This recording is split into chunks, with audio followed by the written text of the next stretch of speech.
Good day, everyone. Another webisode on behalf of Rasoul and Vieux Pin here at Cameron Winery on April 8th.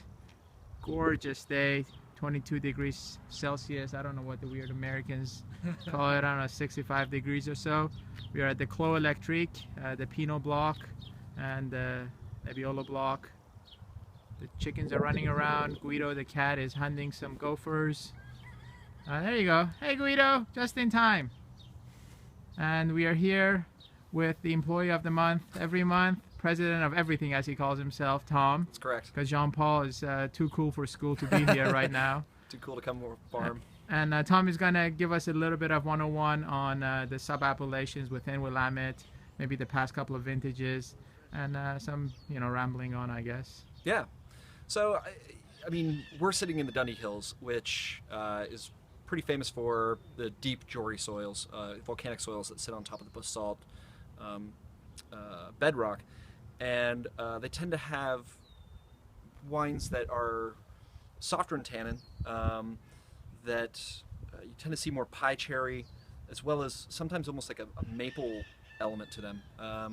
When we're lower down, you kind of have darker elements of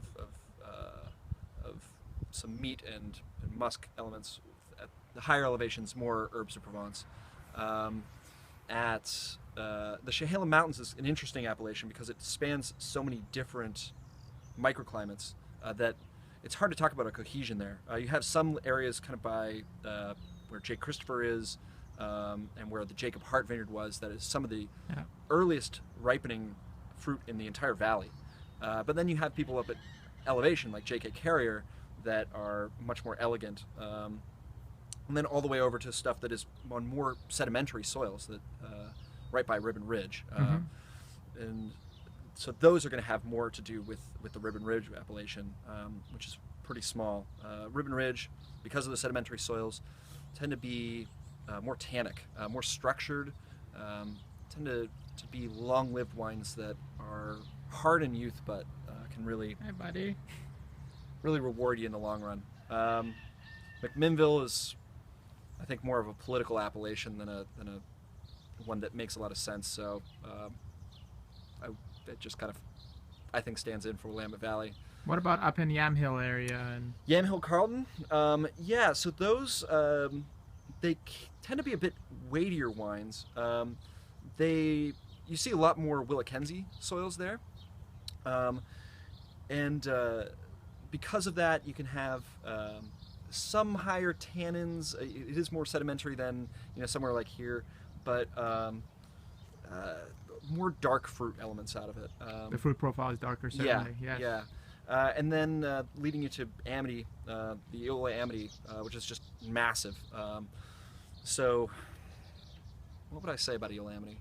I think there's some wines of elegance, but generally they tend to be richer, hotter fruit flavors, kind of tend to be higher alcohol.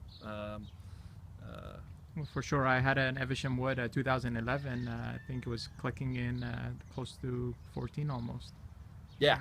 See, but then you have some elevation there. I mean, you have like Bethel Heights tends to be higher elevation, and so you can have some cooler elements still there. But on the whole, I would say higher alcohol, a bit lusher, darker kind of fruit elements to them. Yeah. Maybe a couple of words on behalf of Jean-Paul on what makes Cameron a little bit maybe different than your Joe Blow winery. Well, there'd be a couple elements. Dry farming is something that we talk about a lot. DRC. We are, John and actually Russ Rainey from Evesham Wood founded the Deep Roots Coalition, or DRC, that promotes dry farming in the Willamette Valley. We do get quite a bit of rainfall. It does happen to be all in the winter, but because of the clay soils, they hold moisture. And if they can do dry farming in Provence, I reckon we can probably do it here in Oregon. Yeah, you get 40 some inches of rain, don't you? 40, a bit less than that. A bit less than that? Yeah, and I mean that does fall in the winter and spring, but all the same, that's quite a bit of precipitation, and the soils do hold. So that's something for our top shelf Pinot, the Clos Electrique. Clonal selection is something that we talk about a lot.